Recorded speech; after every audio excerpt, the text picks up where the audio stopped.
जननायक स्वर्गीय कर्पूरी ठाकुर की जन्म जयंती की पूर्व संध्या पर जो भारत सरकार ने, प्रधानमंत्री जी ने निर्णय लिया है कि कर्पूरी ठाकुर जी को सर्वोच्च भारत का नागरिकों का सम्मान जो है वो भारत रत्न से उनको विभूषित किया जा रहा है। मैं इसका स्वागत करता हूँ, अभिनंदन करता हूँ। प्रधानमंत्री जी ने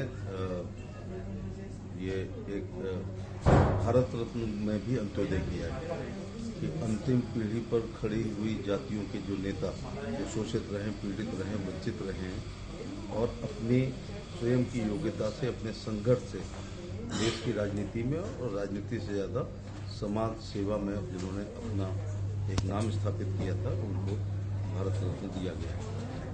और इस भारत रत्न से उन तमाम शोषितों, पीड़ितों, वंचितों को भी आशा जगी है।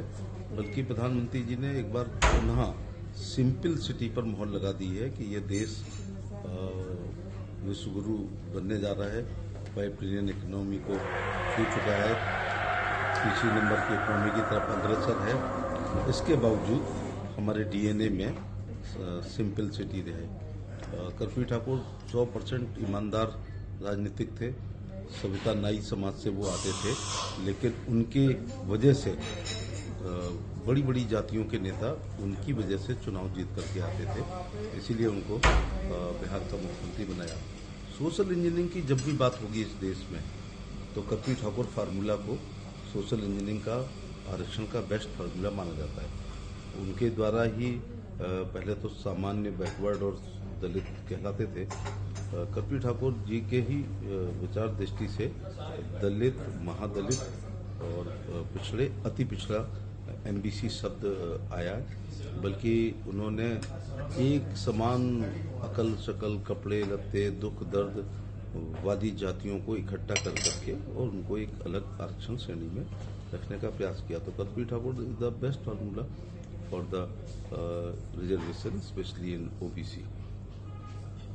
तो एक बार फिर हम सब लोग गौरवान्वित हैं कि कर्पूरी ठाकुर जी को भारत रत्न से नवाजा गया है। और वो उनके दाह संस्कार में उनके गांव मुझे जाने का अवसर मिला था।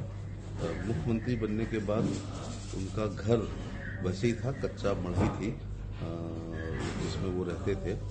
और ईमानदारी की मिसाल अगर दी जाती है तो लोग कर्पूरी ठाकुर की ईमानदारी में और सिंपल सिटी की साधारण, बिल्कुल ऐसा लगता था गांव देहात का कोई आम किसान देश के बड़े सूबे का मुख्यमंत्री बन गया। मैंने प्रधानमंत्री जी का आभार प्रकट करना चाहूँगा कि कर्पूरी ठाकुर जी को भारत रत्न दे करके उन्होंने